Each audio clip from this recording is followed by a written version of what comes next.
Olá, irmãos! Nós estamos no terceiro sábado do tempo quaresmal, o dia da semana que é dedicado a Nossa Senhora. E hoje eu quero convidar você para juntos nós meditarmos a terceira dor de Maria, a terceira espada transpassada em sua alma, quando Maria procura Jesus perdido em Jerusalém. Terminada a festa da Páscoa, o menino Jesus ficou em Jerusalém sem que seus pais o percebessem. E Maria e José o encontram apenas 3 dias depois, no templo, sentado em meio aos doutores.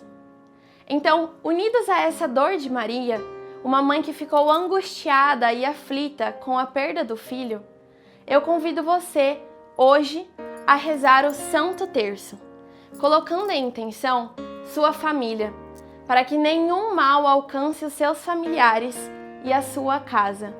Deus abençoe.